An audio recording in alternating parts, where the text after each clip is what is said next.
दर्शकबिन नमस्कार, स्वागत छ कार्यक्रम माउन्टेन संवाद। आजको माउन्टेन संवादमा हामी सफलताको संवाद गर्छौँ, उपलब्धिको संवाद गर्छौँ।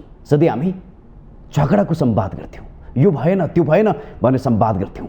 तर आजको संवादमा हामी देशलाई सम्मानित गर्ने व्यक्तित्वहरूसँग संवाद गर्नेछौँ। साँच्चीकै देशलाई अन्तर्राष्ट्रिय जगतमा चिनाउने व्यक्तित्वहरूसँग आज हामी संवाद गर्नेछौँ। गत मङ्गलबार नेपालको महिला भलिबल टिमले लगातार दोस्रो सफलता हात पारेको छ। एसियन सिनियर सेन्ट्रल जोन महिला भलिबल च्याम्पियनसिपमा फेरि पनि नेपाली टोलीले सफलता हात पारेको छ। यो सँगै देशका सबै शीर्षस्थ नेताहरू, सम्माननीयहरू, माननीयहरूले पनि बधाईको वर्षनी गरे। तर विगतमा जुन किसिमको सङ्घर्ष महिला भलिबल टिमले गरिराख्नु परेको छ, त्यो सङ्घर्षको बारेमा कसैले पनि अझै पनि बुझ्न सकेको अवस्था छैन। र पटक पटक सफलता हात पार्दा पनि नेपालको महिला भलिबल विकासको लागि सरकारले त्यति धेरै गरेको भने देखिँदैन। आफ्नो बलबुताबाट उहाँहरूले मिहिनेतको फलस्वरूप यो सफलता प्राप्त गरेको।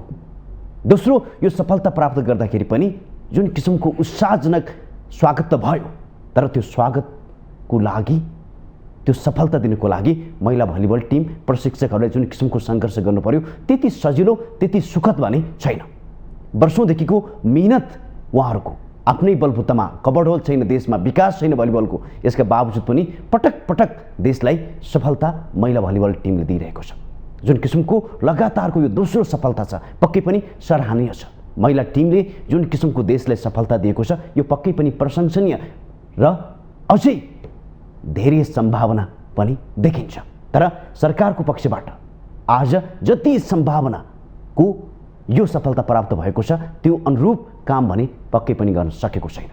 र देशलाई यो एसियन सेन्ट्रल जोनबाट जुन किसिमको सफलता प्राप्त भएको छ, त्यो अनुसारको पुरस्कार पनि सम्भवतः सरकारले प्रदान गर्न सकेको छैन। तर नपाउनुभन्दा पाउनु पाएकोमा खेलाडीहरू भने गर्व र खुसी भएका छन्। यो स्वाभाविक कुरा हो। सफलता प्राप्त भएपछि सरकारले उहाँहरूलाई सहयोग गर्नुपर्छ। अझ भन्नै पर्दाखेरि जुन किसिमको सफलता प्राप्त भएपछि कप्तान अरुणा साईले सफलता त प्राप्त गर्यौँ, तर यो सफलताको पछाडि धेरै पीडाहरू छन् भनेर उहाँले पत्रकारहरूसँग बोल्दै संवादमा भनिन्।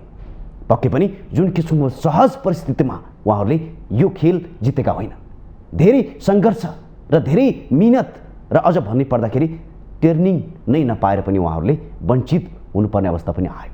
तर त्यसको लागि सरकारले जुन किसिमको पहल गर्नु पर्थ्यो त्यो पहल भएन। र आजको संवाद हामी सुखद संवाद गर्नेछौँ, सफलताको संवाद गर्नेछौँ। जुन किसिमको महिला टिमले अन्तर्राष्ट्रिय जगतमा नेपाललाई चिनाउन जुन किसिमको प्रयत्न गर्यो, लगातार दोस्रो पटक सफलता हात पार्यो, यो निकै नै सुखद समाचार छ। र यो सफलताको पछाडि जुन किसिमको उहाँहरूले सङ्घर्ष गर्नु परेको छ र यो विजयको लागि जुन किसिमको मिहिनेत गर्नु परेको छ, यो मिहिनेतको पछाडि के साँच्चीकै सरकारले भलिबल क्षेत्रमा लगानी गर्न सकेको छ या छैन, र देशभरि कबड हल छन् कि छैनन्, आज हामी यो पाटोमा रहेर संवाद गर्नेछौँ। र विकासको हिसाबले कतिको हामी अगाडि छौँ र अन्य देशको तुलनामा हामी कति अगाडि छौँ र यो सफलता कसरी प्राप्त भयो, आज हामी यो बारेमा संवाद गर्नेछौँ। संवादको लागि आज हामीसँग जोडिनु भएको छ नेपाली महिला भलिबल टिमका प्रमुख प्रशिक्षक जगदीश भट्ट। उहाँसँग आज विशेष संवाद गर्नेछु। अब नि म आजको यो विशेष संवाद अर्थात् सफल संवादमा उहाँलाई जोड्न चाहन्छु। तपाईँलाई स्वागत छ। यो संवाद जोड्नुभन्दा पहिला तपाईँलाई हामी तपाईँहरूको यो जितको सम्बन्धी रहेको एउटा विशेष रिपोर्ट देखाउँछौँ, त्यसपछि हामी यो संवादलाई जारी राख्नेछौँ। एसियन सिनियर सेन्ट्रल जोन महिला भलिबल च्यालेन्ज कपको उपाधि जितेको नेपाली महिला भलिबल टोली स्वदेश फर्कँदा विमानस्थलमा भव्य स्वागत गरियो। बाजागाजा सहित भलिबल सम्बद्ध सङ्घ र पदाधिकारीहरू स्वागत गर्न पुग्दा खेलकुद मन्त्री महेश्वरजङ गहतराज स्वयं विमानस्थल पुग्नु भएको थियो। पदाधिकारी, खेलप्रेमी र खेलाडी सबै निकै खुसी देखिरहँदा भलिबल टोलीकी कप्तान अरुणा शाहीले पत्रकारहरूलाई सम्बोधन गर्दै विमानस्थलमा दिएको अभिव्यक्तिले भने खल्लो महसुस गरायो। किनकि अभावको बीचबाट माथि उठेर यो सफलता पाउनु खुसीको कुरा भए पनि राष्ट्रिय खेल भलिबलले भोगिरहेको समस्या उनको अनुहारमा प्रष्टै झल्किन्थ्यो। हामीले यो सफलता त हासिल गर्यौँ, तर यो सफलताको पछाडि हामी धेरै पीडाहरू लुकेको छ। अघि नै अध्यक्षज्यूले भनिसक्नुभयो हामी ट्रेनिङ गर्ने ठाउँसम्म नपाएर हामी जानुभन्दा अगाडि 2 दिन ट्रेनिङ गर्न पाएनौँ। त्यस्तो अवस्थामा पनि हामीले यसरी मेडल लिएर आउन सफल भएका छौँ। अरुणाले भने जस्तै महिला भलिबल टोलीले पाएको यो दोस्रो अन्तर्राष्ट्रिय स्वर्ण पदक हो। सेन्ट्रल जोनको पहिलो संस्करणमा नेपालले जितेको उपाधि महिला भलिबलको करिब 3 दशकको इतिहासकै पहिलो उपाधि थियो। नेपालमै आयोजित दक्षिण एसियाली खेलकुद सागको पछिल्लो संस्करणमा उत्कृष्ट प्रदर्शन गरे पनि फाइनलमा भारतसँग पराजित हुँदै रजतमा चित्त बुझाएको नेपाललाई यसपटकको प्रदर्शनले उत्साहित बनाएको र खेलप्रेमी तथा सरकारको सम्मानले अझ राम्रो गर्न हौसला मिलेको मुख्य प्रशिक्षक जगदीश भट्टले बताए। अझ हामीलाई चाहिँ यो सम्मानले यो चाहिँ पुरस्कारले हामीलाई थप जिम्मेदारी महसुस गरेको मलाई लाग्छ र हामीले चाहिँ जित्ने ठुलो कुरा होइन, हामीले यो सागलाई र हाम्रो प्रतियोगिता मार्फत हाम्रो नेपालको भलिबलको स्तरलाई माथि उठाउनु पर्ने जिम्मेदारी ठुलो कुरा हो। कमजोर इतिहास बोकेको नेपाली भलिबललाई पछिल्लो सफलताले केही राहत त अवश्य दिएको छ, तर राज्यले खेल क्षेत्रलाई गरेको उपेक्षा देख्दा सबै खेलाडीको मन कुँडिन्छ। विजेता टोलीलाई सरकारले प्रोत्साहन स्वरूप जनही 5 लाख पुरस्कार दिने घोषणा गरेको छ, तर त्यो घोषणामै सीमित नहोस्। टोलीलाई बधाई दिन उपस्थित खेलकुद मन्त्री गहतराजले भलिबल विकासमा विशेष पहल गर्ने आश्वासन समेत दिनुभएको छ। तपाईहरू पहिले पनि कतै न कतै मोफसलमा खेलिराख्नु भएको छ भन्ने कुरा मैले अस्ति मात्रै तपाईहरुलाई बिदाई गर्ने कार्यक्रममा राम्रोसँग अनुभूत गरेको छु र दशरथ रङ्गशाला भित्रै नेपाल भलिबल संघको आफ्नै अफिस र आफ्नै खेल यो के भन्छ कबर्ड हल हुनेछ र त्यो कबर्ड हल बनाउनको लागि पनि हामी सरकार कुनै पनि कसर बाँकी नराखेर राख्नेछ। 2074 सालमा राष्ट्रिय खेल घोषित भएको भलिबलका लागि नेपालमा अन्तर्राष्ट्रिय स्तरको एउटा कबर्ड हलसम्म छैन। मोफसल र उमेर स्तरका कुनै प्रतियोगिताहरू आयोजना हुँदैनन्।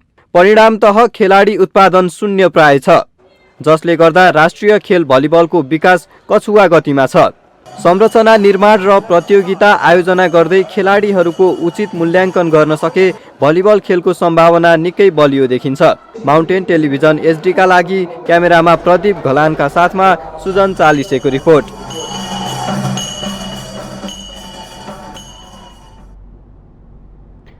दर्शकबिन, यो थियो भलिबलको सफलतासँग जोडेको विशेष रिपोर्ट। अब भने हामी संवादको क्रमलाई जारी राख्छौँ।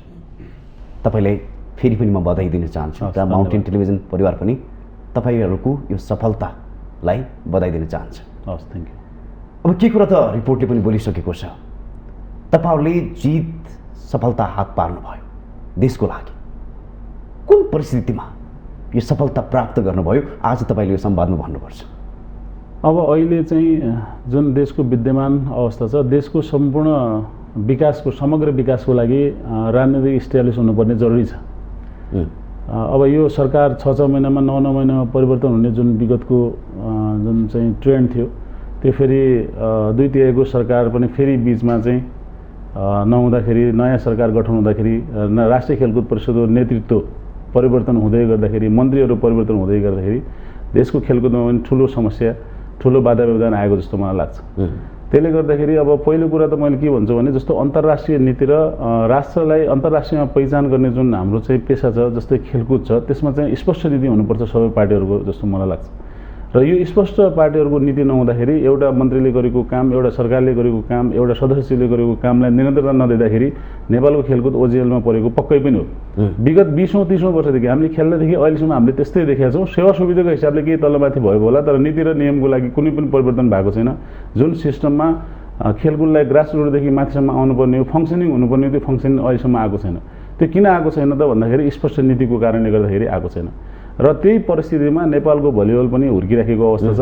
र अहिले 7-8 वर्षदेखि नेपाल भलिबल सङ्घले जुन प्रकारले आन्तरिक प्रतियोगितालाई नियन्त्रण गर्दै दूरदराजमा भएका खेलाडीहरूलाई प्रतियोगिता माध्यमबाट सेन्ट्रलसम्म चाहिँ उनीहरूलाई एक्सपोजर गराउँदै र अन्तर्राष्ट्रिय सहभागिता गरायो। त्यो अन्तर्राष्ट्रिय सहभागिता गराएरै नेपाललाई अलिकति माथि ल्याएको जस्तो मलाई लाग्छ। किनभने विगतमा हामी खेल्दाखेरि 4 वर्ष 5 वर्षमा एउटा अन्तर्राष्ट्रिय प्रतियोगिता, त्यो पनि साउथ एसियन गेममा सहभागी हुन पाउँथ्यौँ। 2 वर्षमा हुने साउथ एसियन गेम पनि हामीले खेल्ने बेलामा 5 वर्षपछि 6 वर्षपछि 4 वर्षपछि भएको तपाईँहरूलाई थाहा नै छ। त्यसले गर्दाखेरि अहिले भलिबल सङ्घले जुन प्रकारले अन्तर्राष्ट्रिय एक्सपोजर गराए विगतमा पनि पुरुषहरूको टिम पनि युरोपदेखि लिएर हङकङदेखि लिएर मकाउदेखि लिएर फ्रेन्डली म्याचहरू थुप्रै फ्रेन्डली म्याचहरू खेल्यो महिलाहरूले पनि एसियन च्याम्पियनसिपको क्वालिफिकेसन म्याच मालदिप्समा खेलेर आयो र अहिले पनि जुन सेन्ट्रल एसियन गेमको जुन थालनी भयो 2018मा नेपालले 2019मा सेन्ट्रल एसियाको आयोजना गर्दै गर्दाखेरि नेपालमा सेन्ट्रल एसियाको एसेम्ब्लीलाई पनि कल गर्यो र त्यो एसेम्ब्ली मार्फत नेपाल भलिबल सङ्घले महिलाहरूको भलिबललाई पनि सेन्ट्रल एसियामा प्रमोट गर्नुपर्छ भन्ने हिसाबले लबिङ गर्यो र त्यसपश्चात चाहिँ सेन्ट्रल एसियन भलिबलको पनि आयोजना गरेको 12वटा कन्ट्री भएको यो सेन्ट्रल एसियामा अब धेरै अब्बल टिमहरू छ त्यसलाई 2टा विभाग उस ग्रुपमा चाहिँ क्याटेगोराइज गरेको छ र हाम्रो नेपालले त्यो प्रतियोगिता खेल्न पाउँदाखेरि र आन्तरिक प्रतियोगिताबाट निस्केका ट्यालेन्टहरूलाई नेपाल भलिबल सङ्घले पर्स्युम गरेर अन्तर्राष्ट्रिय एक्सपोजर गर्दाखेरि यो सफलता हासिल भएको र त्यसमा पनि हाम्रो नेपाल भलिबल सङ्घको महासचिव चाहिँ सेन्ट्रल एसियाको अहिले ट्रेजर हुनुहुन्छ र उहाँले चाहिँ यो सेन्ट्रल एसियन गेममा पनि सहभागिता गराउनुको लागि हाम्रो अध्यक्षज्यू मनोरञ्जन रमण शर्माज्यू स्वास्थ्यका कारणले गर्दाखेरि बिदामा बसेको बेलामा पनि यो 50-60 लाख रुपियाँको जोहो गरेर तपाईँको चाहिँ अहिले जुन यो सेन्ट्रल एसियन गेममा टिम पठायो 2टा टिम पुरुष र महिलाको 2टा टिमलाई 40 दिन 45 दिनको ट्रेनिङमा किनभने 500-700 रुपियाँको खुराक खर्च दिएर 15 दिन जति क्लोज क्याम्पमा बसाएर र यो जति पनि ट्रान्सपोर्टेसनदेखि लिएर हाम्रो चाहिँ एयर फेयरदेखि लिएर बसोबासदेखि लिएर जति खर्च छ त्यो 50-60 लाखभन्दा पनि बढी छ त्यो भलिबलसँग सरोकार राख्ने भलिबललाई सहयोग गर्ने भलिबललाई माया गर्ने व्यक्तिहरूबाट जो गरेर महासचिवज्यू लगायत पुरा नेपाल भलिबल टिमले यो चाहिँ पठाएको अहिले राष्ट्रिय खेलकुद परिषदमा पनि सदस्य चाहिँ विहीन अवस्था छ र हामीले प्रोसेसिङ गर्दाखेरि पनि राज्यबाट कुनै पनि सहयोग नपाएर पनि नेपाल भलिबल सङ्घको पहलमा जुन यो प्रतियोगितामा सहभागी गराएर हामीले गोल्ड मेडल जित्न पाएको है त त्यो गोल्ड मेडलले जुन नेपालको इज्जत र प्रतिष्ठालाई संसारभरि जो फैलाएको छ झन्डै 5 लाख भ्युअर्सहरूले लाइभ मात्र हेरेको थियो र अहिले जुन सफलता हासिल गरिसकेपछि भलिबल खेल मार्फत त्यो पनि नेपालको राष्ट्रिय खेल मार्फत नेपालमा त तपाईँको हरेक मान्छेहरूले थाहा पायो कि नेपालको भलिबलको पनि स्तर माथि उठेको छ यसले चाहिँ नेपालको भलिबललाई माथि उठाउनुको लागि हाम्रो भौगोलिक दृष्टिकोणले पनि भलिबल 77वटा जिल्ला खेल्ने खेल भएर पनि गार्जियनहरूले पनि अब हाम्रा नानीहरूलाई चाहिँ खेलकुदमा पठाउनु पर्ने हुन्छ त्यसमा पनि भलिबल खेलेर पनि हाम्रो चाहिँ इज्जत मान प्रतिष्ठा र अब के पैसा पनि सरकारले दिन्छ भन्ने चाहिँ सकारात्मक सन्देश गएको छ त्यो एकदमै राम्रो भएको छ तर यहाँसम्म पुग्नुको लागि सरकारले हामीलाई जनै 5 लाख त दियो तर यहाँसम्म पुग्नुको लागि 10औं वर्ष खेलाडीको प्रयत्न छ कोचेसहरूको प्रयत्न छ जुन भलिबललाई सहयोग गर्ने दाताहरूको सहयोग छ यो सबै सहयोगले गर्दाखेरि त हामी यहाँ पुगेको यहाँसम्म पुग्नुको लागि राज्यले सहयोग गर्नुपर्ने हुन्छ र ग्रास रुटदेखि सेन्ट्रलसम्मको एउटा प्लानिङ गरेर नेपाल भलिबल सङ्घले दिएको कार्यक्रमलाई चाहिँ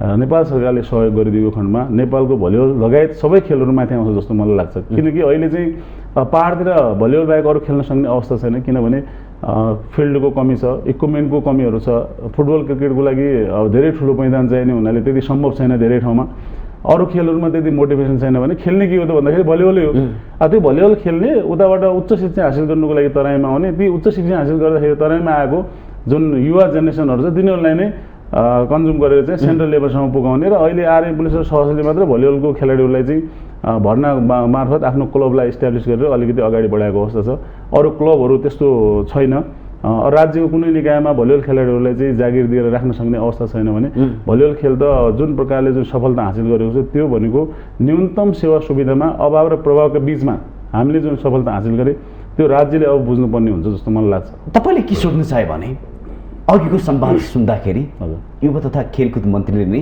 स्वीकारे हामीसँग आफ्नो कभर होल छैन भलिबल टिमको लागि यो असहजताको बीचबाट पनि तपाईँहरूले कसरी सफलता प्राप्त गर्नुभयो अब अहिले भलिबल भनेको इन्डोर गेम हो नितान्त रूपमा र यो कभर्ड हलहरू सेन्टरमा हाम्रो आफ्नै कभर्ड हल छैन यदि आफ्नै कभर्ड हल भइदिएको भए हामीले देशभरि त के होला त्यसो भए अब देशभरि कभर्ड हल त छ तर चाहिँ अब त्यो कभर्ड हलमा सबै खेलहरूले ट्रेनिङ गर्छ आफ्नै कभर्ड हल छैन कभर्ड हल त 8-10वटा छ त्यो भलिबलकै लागि बनाएको कभर्ड हल पनि हो तर अब त्रिपुरेश्वरमा एउटा कभर्ड हल छ त्यहाँ सबै खेलहरूले खेल्छ जस्तो हामी जानुभन्दा पहिला 2 दिन पहिला पनि ताइक्वान्डोको प्रतियोगिताहरू भयो थिए हाम्रो ट्रेनिङ 4 गतेसम्म थियो, हामीले 2 गते नै ट्रेनिङ छोड्नुपर्ने अवस्था त भयो नि त।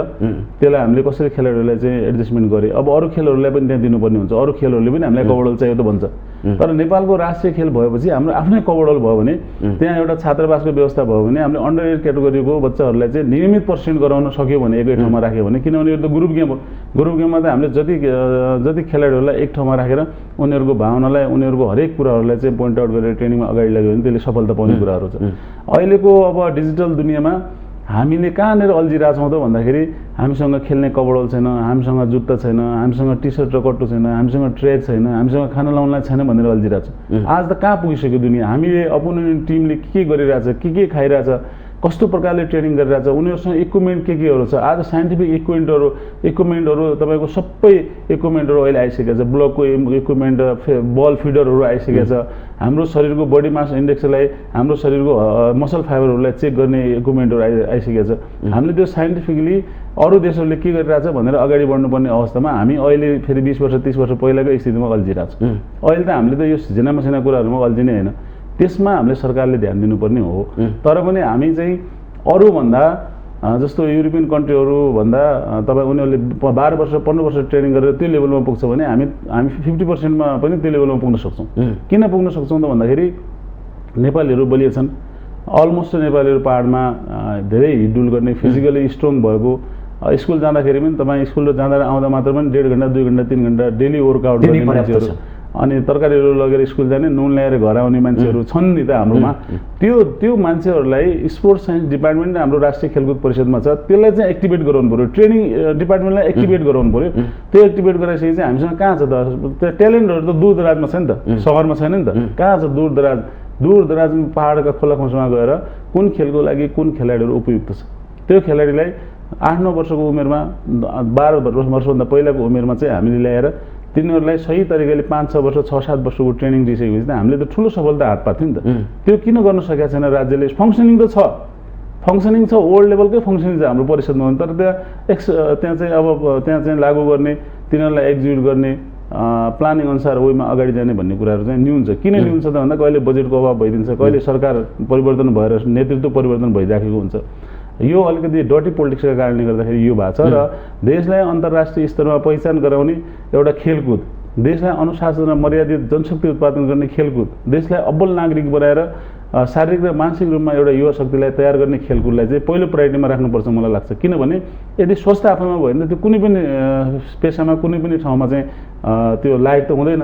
डक्टर पेसामा गए पनि, वकिल पेसामा गए पनि, जुनसुकै पेसामा गयो भने स्वस्थ त चाहियो नि त, निरोगी चाहियो, स्वस्थ चाहियो, अनुशासित जनशक्ति चाहियो। त्यो कहाँबाट सम्भव छ त भन्दा खेलकुदबाट। त्यसले गर्दा स्कुलमा स्पोर्ट्सलाई सँग जोडेर लानुपर्छ। हामीले पहिला ब्रेनसेलले खेल्थ्यौँ, त्यो बेलाको स्कुलको अनुशासन केबाट भएको थियो भन्दाखेरि खेलकुदबाट भएको थियो। अहिले जम्मै टिचरहरू सबै राजनीतिमा छ, विद्यार्थी सबै राजनीतिमा छ। त्यो राजनीतिमा भएका टिचर र जुन विद्यार्थीहरू तिनीहरूलाई खेलकुदमा ल्यायो भने अझै पनि खेलकुद धेरै माथि जान्छ जस्तो मलाई लाग्छ।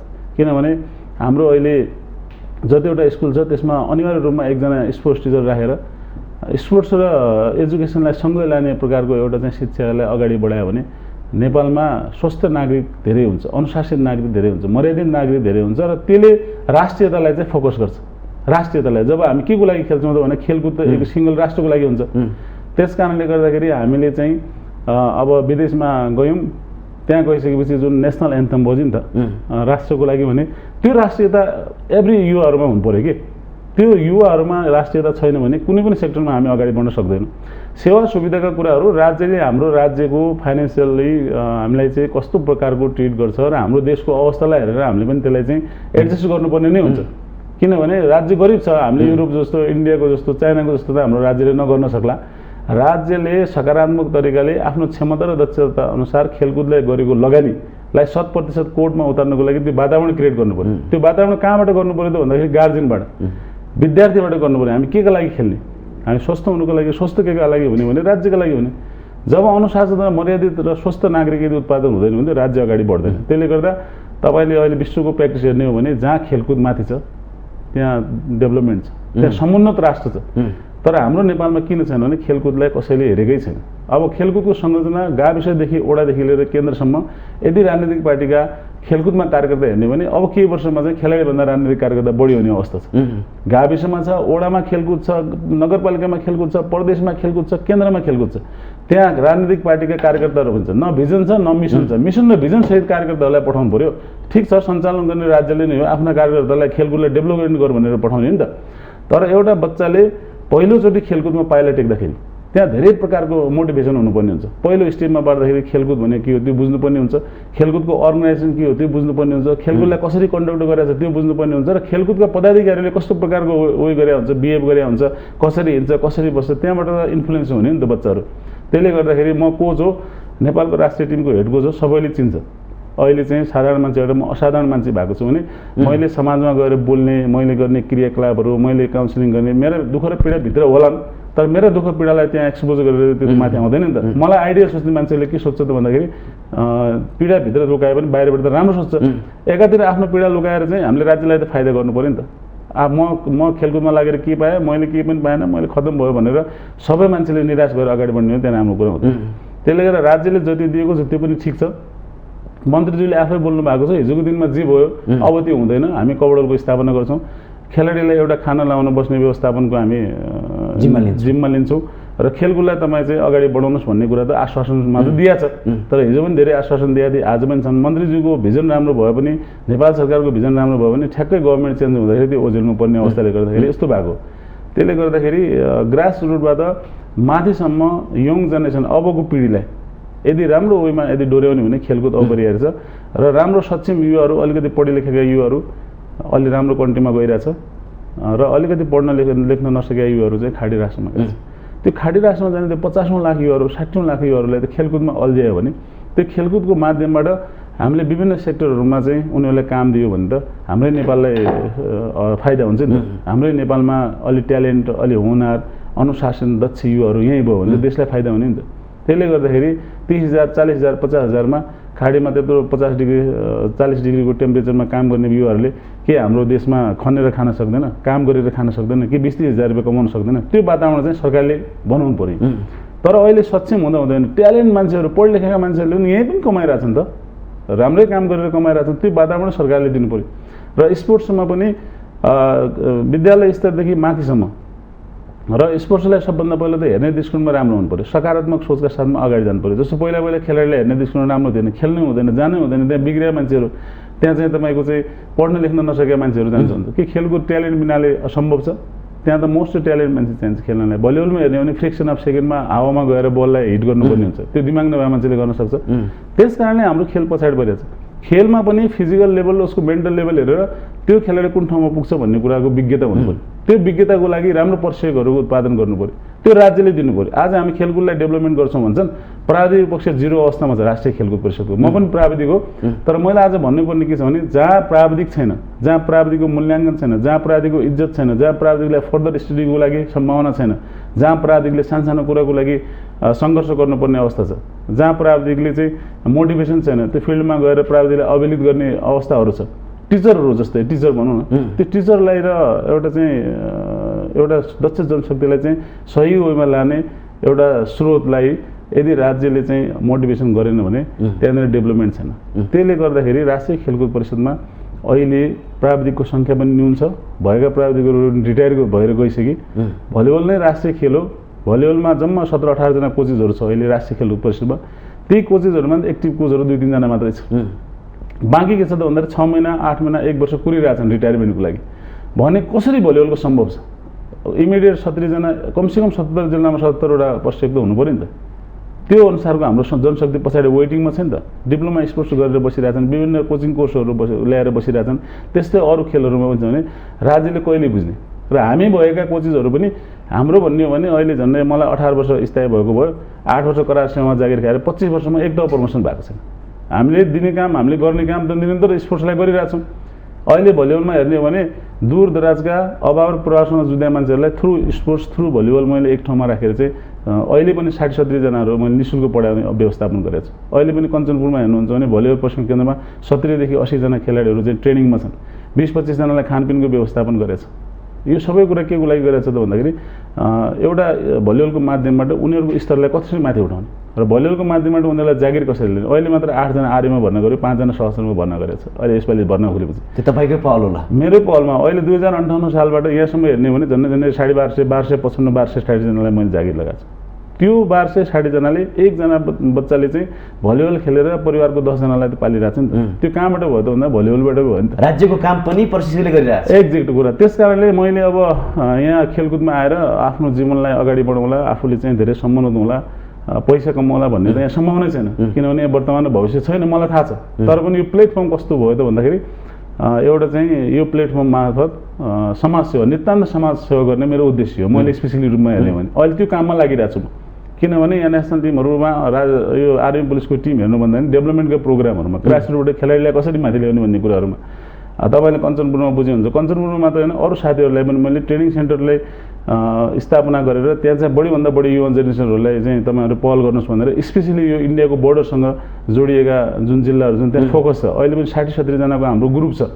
त्यो ग्रुपमा मैले डेली अब ट्रेनिङको बारेमा युवा जेनेरेसनहरूलाई अगाडि ल्याउने कुराहरूमा, इन्डियासँग बोर्डर जोडेका जिल्लाहरूमा बढीभन्दा बढी खाली युवाहरूलाई एङ्गेज गर्ने कुराहरूमा, किनभने त्यहाँ लागु औषधको ओसार पसारले गर्दाखेरि बच्चो बिग्रिरहेछन्, अनुशासनहीनता, दण्डहीनताको कुराहरू बढिरहेछ।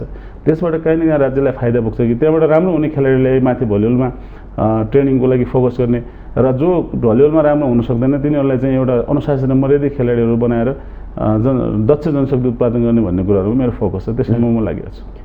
तपाईँले पनि धेरै कुरा त भनिसक्नुभयो, मैले फेरि पनि सोध्न चाहेँ। हजुर। यसका बावजुद पनि तपाईँहरूले पटक पटक देशलाई सफलता दिन सक्नु भएको छ र दिनुभएको छ। कसरी यसपटक पनि तपाईँले सफलता प्राप्त गर्नुभयो, थोरै यसबारेमा चाहिँ भन्नु। अब यस्तो छ, यो सफलताको कुरा कस्तो हो भने हाम्रो जो स्पेसली तपाईँहरूले असहज परिस्थितिबाट सफलता प्राप्त गर्नु। स्पेसली मेरो कुरा के छ भन्दाखेरि पहिला त मैले राज्यलाई सहयोग गरेको कुराहरू र हजारौँ युवाहरूको जुन उद्धार गर्ने कुराहरू गरेको छ तिनीहरूको पोजिटिभ रेजले पनि यो सफलता आएको जस्तो मलाई लाग्छ। अर्को कुरा कस्तो हो भन्दाखेरि हामीले चाहिँ वुमेन्स भलिबल टिमलाई मैले ह्यान्डओभर गर्दाखेरि 2013मा 2014मा हेरेर त्यसपछि 8-9 वर्ष मेन्सको टिम हेरेर अहिले साउथ एसियन गेमदेखि मैले चाहिँ वुमेन्सको टिम हेर्दाखेरि त्यहाँभित्र कस्तो थियो भन्दाखेरि अब अलिक धेरै सिनियर खेलाडीहरू पनि थिए र पछाडिबाट नेपाल भलिबल सङ्घले र मफसलमा भएका कार्यक्रमबाट जुनियर खेलाडीहरू पनि माथि आइरहेको अवस्था थियो र जुनियर खेलाडीलाई माथि ल्याउँदाखेरि नेपालले 3rd मेडलभन्दा माथि आउँछ भन्ने कुरा मेरो दिमागमा स्ट्राइक भयो र मलाई टिमको जिम्मा लिइसकेपछि मैले नयाँ खेलाडीहरूलाई चाहिँ पुस्तान्तरण गरेँ, पुरानो खेलाडीलाई आराम दिने एउटा डिसिजन गरेँ र योभन्दा पहिला पनि 7 जना परिवर्तन भएको थियो। अहिले पनि नेसनल टिमको 7 जना नै चेन्ज भएको छ। यसले गर्दाखेरि एउटा दुईवटा कुरामा फाइदा भयो। एउटा कुरा के भयो भन्दाखेरि अब नेपालको नेसनल टिममा जुनियरहरूले पनि मौका पाउँछ, जान सक्छ भन्ने कुरा मफसलको खेलाडीहरूले अलिकति मोटिभेट हुने कुराहरू भयो। अर्को कुरा सिनियरहरूले पनि अब जुनियरहरू आए हामीले मेहनत गर्नुपर्छ भन्ने कुराहरू भयो। त्यो त एउटा कुरा नै भयो। र अर्को मेरो फोकसिङ के छ त भन्दाखेरि यो जुन कम टाइम ड्युरेसनको ट्रेनिङ भयो, त्यो ट्रेनिङमा विभिन्न ठाउँहरूबाट आएका खेलाडीहरूलाई एक ठाउँमा राखेर कसरी युनाइट गर्ने, उनीहरूको जुन चाहिँ दक्षता र क्षमता छ त्यसलाई 100% रूपमा फिल्डमा कसरी चाहिँ कार्यान्वयन गर्ने, मोटिभेसनका कुराहरू, टेक्निकल इररका कुराहरू, टेक्निकल मिस्टेकका कुराहरू र अपोनेन्ट टिमसँग खेल्नको लागि हामीलाई चाहिने रिक्वायरमेन्टहरूको बारेमा मैले एकदमै फोकसिङ गरेर जुन 2 टाइम करिब दिनमा 7 घन्टा 8 घन्टा ट्रेनिङ गरेर उनीहरूलाई हरेक दृष्टिकोणबाट मेन्टली, फिजिकली, टेक्निकली, टेक्टिकली जुन उनीहरूलाई चाहिँ मैले काउन्सिलिङको माध्यमबाट, ट्रेनिङको माध्यमबाट नेपाल सरकारले सहयोग त गरेको छ, बिचमा नगरे भन्ने होइन। नेपाल सरकारकै एउटा निकाय युनिट हो नेपाल भलिबल सङ्घ पनि। नेपाल भलिबल सङ्घले आफूसँग 1 पैसा नहुँदाखेरि जुन राष्ट्रिय खेल हो यो, एक्ज्याक्ट जुन प्रकारले टिमलाई बाहिर पठाउने भनिसकेपछि एकदम अभावका बावजुद 1 पैसा नभएर पनि जुन जति सेवा सुविधा गरेको छ त्यो सेवा सुविधा नेपाल भलिबलसँग मर्मलाई बुझेर तपाईँले ट्रेनिङ गर्नुपर्छ र राज्यलाई हामीले चाहिँ अरूले दुध खाएर भयो भने हामीले पानी खाएर पनि त्यो रिजल्ट दिलाउनुपर्छ भन्ने प्रकारले मनोविज्ञानलाई मैले चाहिँ उत्प्रेरक गरेँ। खेलाडीको सबभन्दा ठुलो कुरा मैले चाहिँ त्यो प्रकारको एउटा इन्भाइरोमेन्ट क्रिएट गरेर टिमलाई युनाइट गराउँदाखेरि यो सफलता हासिल पारेको। यद्यपि हामीसँग खेल्ने कम्पिटिटरहरू पनि एकदमै बलियो टिमहरू, रसियन ब्लकबाट छुट्टिएको टिमहरू भनेको धेरै राम्रो टिमहरू। त्यसले गर्दाखेरि अलिकति दबावमा खेल्यो र जुन प्रकारको ट्रेनिङ थियो, जुन प्रकारको हाम्रो यहाँ पर्फर्मिङ गरिरहेको थियो त्यो प्रकारको पर्फर्मिङ त उहाँ गर्न सकेको छैन। तर अब टुर्नामेन्टमा त अलिक फरक नै हुन्छ, अलिकति पर्फर्मेन्स तल नै हुन्छ, तर हाम्रो पर्फर्मेन्स चाहिँ धेरै तल आएको। यद्यपि हामीले चाहिँ च्याम्पियनसिप हासिल गर्न सक्यौँ, दोस्रोबाट गोल्ड मेडल जित्न सक्यौँ, तर पनि खेलाडीको जुन पर्फर्मेन्स छ त्योबाट 100% सन्तुष्ट म नभए पनि, कोचेस त कहिले पनि सन्तुष्ट त हुँदैन, तर पनि अलिकति पर्फर्मिङमा हाम्रो समस्या भएको हो। त्यो समस्या किन भयो भने 8-10 दिनको टाइम ड्युरेसनमा हामीले ट्रेनिङ गर्नलाई पनि हामीले टाइम पाएन र हामीले दोस्रोपल्ट गोल्ड मेडल जित्नुपर्ने दबावमा गेम खेलेको हुनाले पनि त्यति पर्फर्म गर्न नसक्यो त्यसले गर्दाखेरि फेरि पनि मैले के सोध्न चाहेँ भने हजुर अरू देशको तुलनामा हेर्ने हो भने हामी सेवा सर्भिसको हिसाबले कमजोर छौँ त्यो पाउन सकेको अवस्था अझै पनि छैन उहाँहरूको कमजोरी के रहेछ त जुन कमजोरीलाई हामीले जित्न सक्यौँ अब अपोनेन्ट टिमको एउटा के भयो त भन्दाखेरि नेपाल डिफेन्डिङ च्याम्पियन भन्ने तिनीहरूको मनोविज्ञान एउटा कुरा अर्को कुरा श्रीलङ्का भनेको इन्डियालाई पनि पहिला बिट गरिसकेका टिम हो र श्रीलङ्कामा धेरै माथि गयो योभन्दा पहिलाको साउथ एसियन गेममा अहिले राम्रो टिम आएको थियो श्रीलङ्का उनीहरूलाई पनि के हो भने श्रीलङ्काको पनि राष्ट्रिय खेल भलिबल नै भएको हुनाले पनि नेपाललाई जसरी पनि जित्नुपर्छ भन्ने मनोविज्ञानमा उनीहरू पनि हामीहरू पनि थियौँ त्यसो कुरा के भयो त भन्दाखेरि हामी चाहिँ अब जित्नुपर्छ भन्ने हिसाबले चाहिँ अलिकति टिममा पर्फर्मेन्समा कम भयो र जस्तो उज्बेकिस्तानसँग हेर्ने भने हामीले लिग म्याच 3 स्टेट 3 हरायौँ नि त स्टेट 3मा पनि उनीहरूले कम्पिटिसन खेल्दाखेरि उनीहरूको मनोबल अलिकति बढ्यो हामी सेकेन्ड मेडलमा त छँदैछौँ हामी फर्स्ट हुनुपर्छ निर्धक्क हिसाबले खेल्नुपर्छ भन्ने हिसाबले उनीहरूले फुल आफूलाई चाहिँ मोटिभेसन गरेर खेल्यो तर हाम्रो के भयो त भन्दाखेरि यिनीहरू पनि राम्रो रहेछ है किनभने यिनीहरूले त हामीसँग एकदम कम्पिट खेल्यो यद्यपि 3 सेट राखेन हामीले जित्नुपर्छ नजिते अलिकति गाह्रो छ भन्ने हिसाबले हामीले जित्ने दबावमा उनीहरूले चाहिँ जिते पनि ठिकै छ नजिते पनि ठिकै छ हामी फाइनल पुग्यो श्रीलङ्कालाई त हरायो भन्ने दबावमा खेल्यो हुनाले चाहिँ हामीलाई अलिकति दबाव पर्यो हो त्यसले गर्दाखेरि हाम्रो चाहिँ जुन त्यहाँ एक्टिभिटीहरू देखियो जुन हाम्रो चाहिँ खेल्ने खेलाडीहरूको चाहिँ मनोबल उच्च देखियो खेलाडीको हिँड्ने बस्ने अब हाम्रो चाहिँ योभन्दा पहिला पनि गोल्ड मेडल जिते हुनाले नेपालको राष्ट्रिय खेल पनि भएको हुनाले र नेपाल राम्रो छ जित्न सक्छ कि भन्ने मनोविज्ञान अपोनेन्ट टिममा पनि परे हुनाले हामीलाई अलिकति फाइदा भएको तर त्यो टिमहरूलाई कन्टिन्युटी दिन धेरै गाह्रो छ र हामीले यो प्रतियोगिता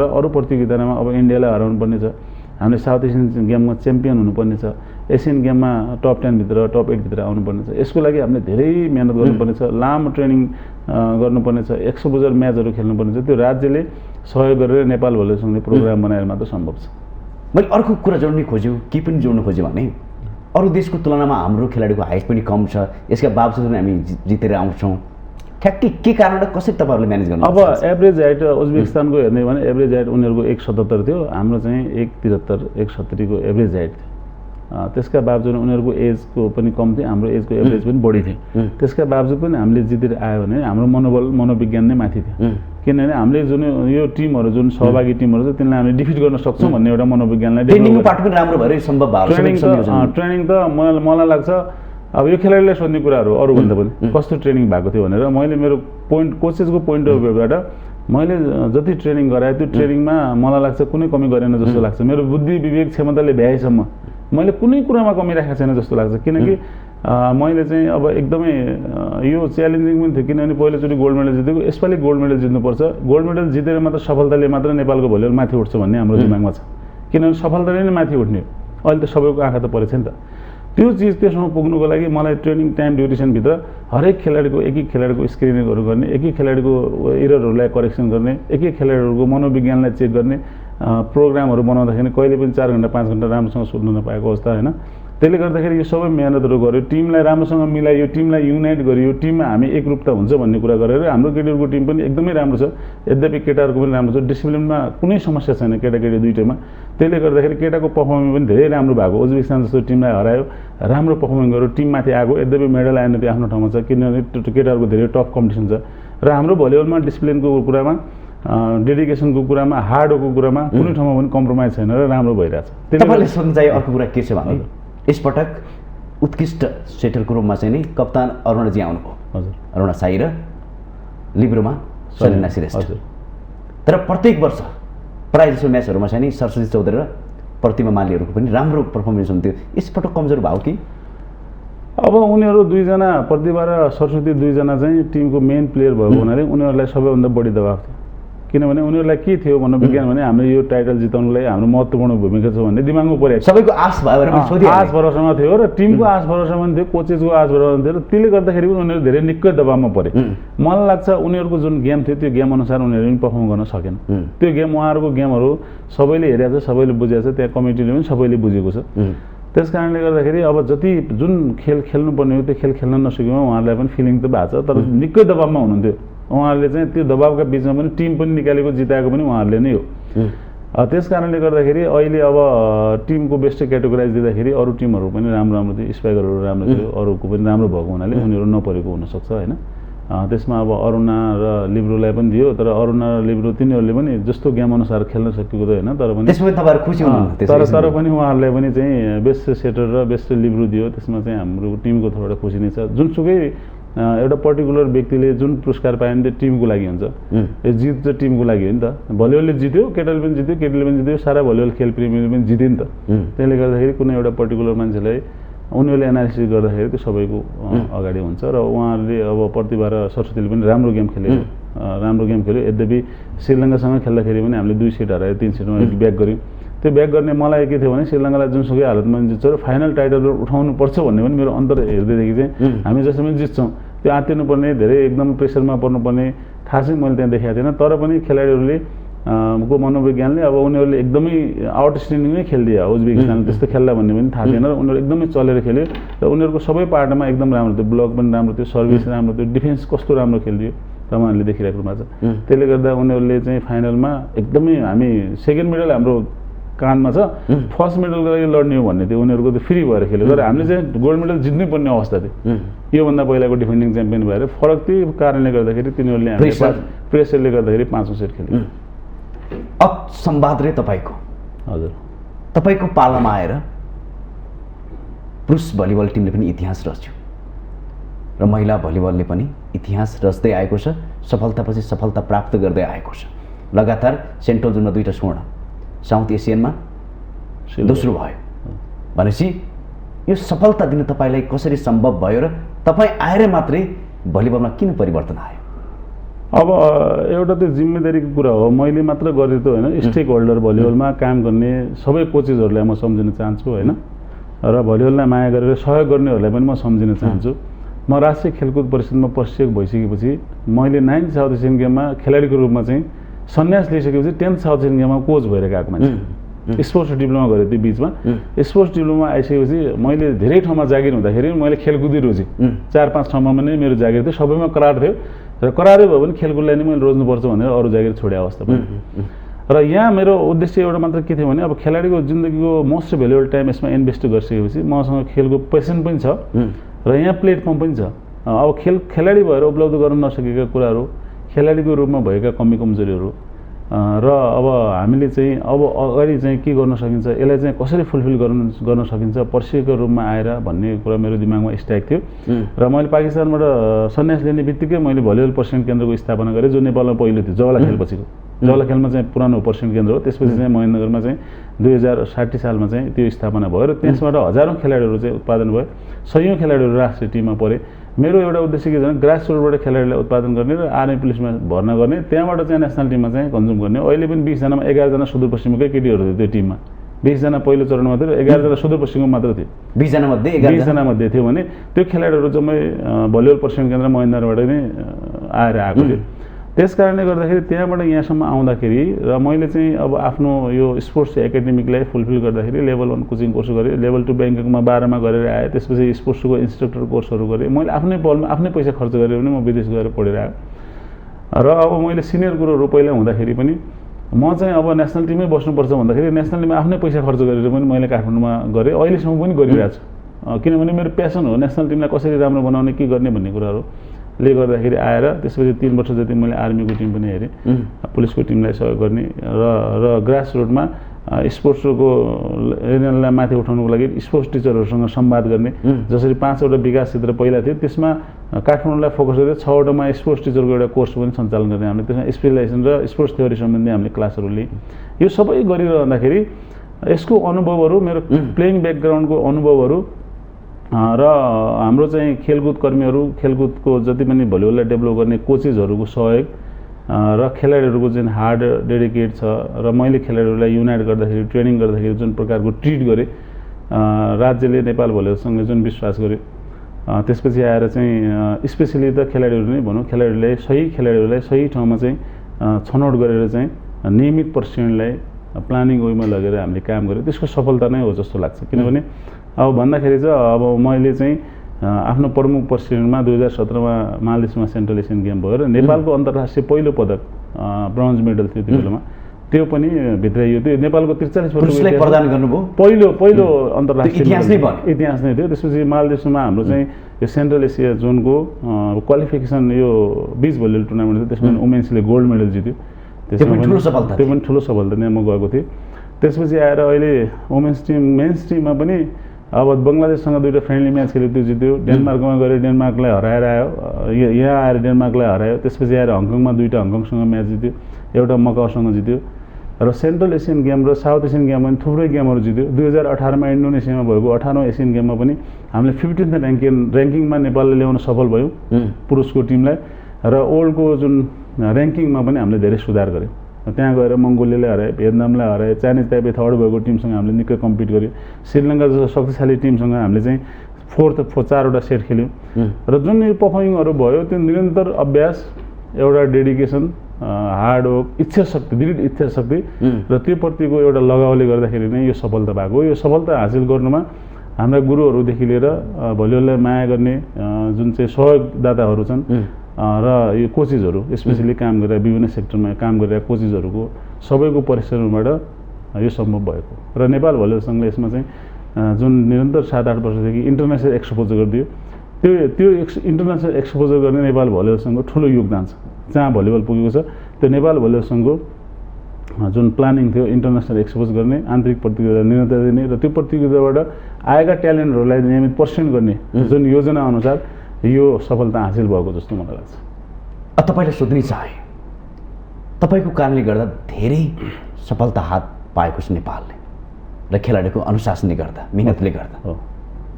सरकारले के गर्यो भन्दाखेरि तपाईँले भन्नै पर्दाखेरि जुन किसिमको सफलता प्राप्त गरेको छ त्यो अनुसार भलिबलमा योगदान दिन सकेको छ कि छैन, के लाग्छ?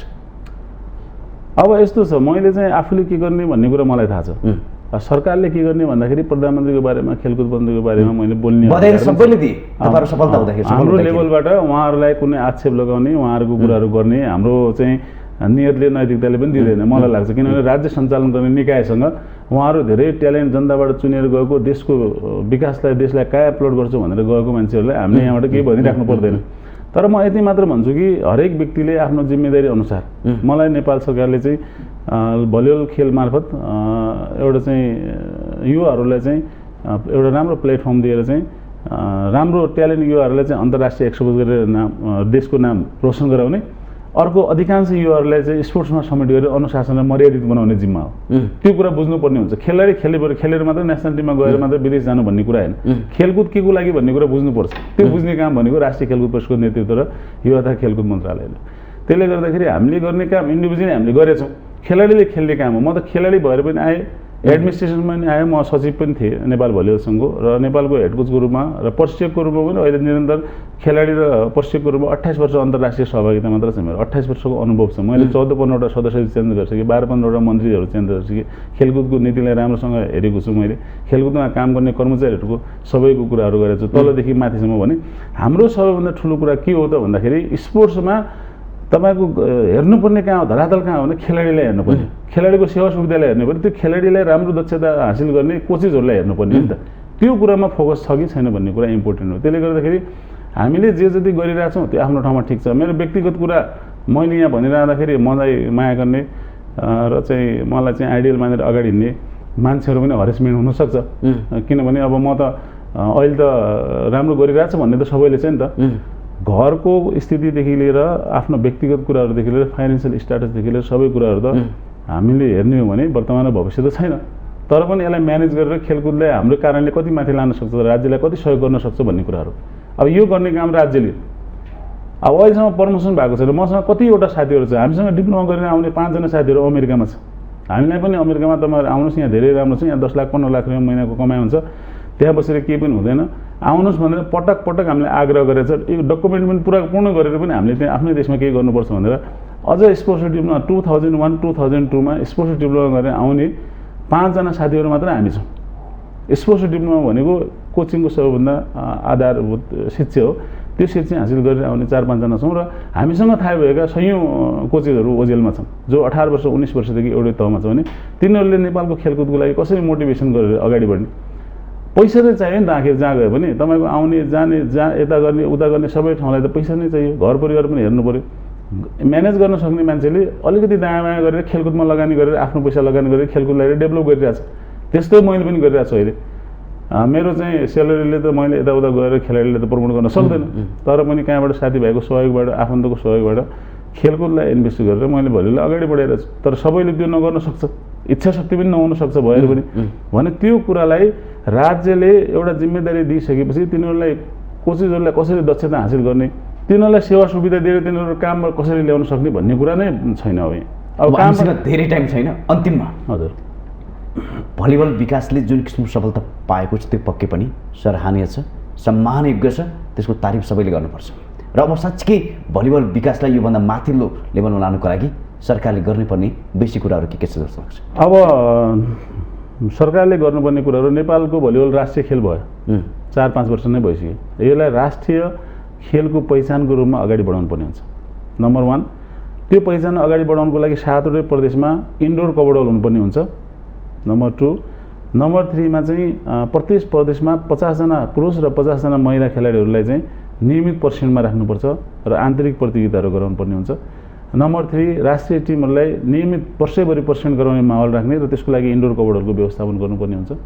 र नेपाल भलिबल सङ्घले जुन यो सबै कार्यक्रमहरू नेपाल भलिबल सङ्घले गरेर बजेटिङ गर्ने हो, त्यो बजेट अनुसार नेपाल भलिबल सङ्घलाई दिनुपर्ने हुन्छ।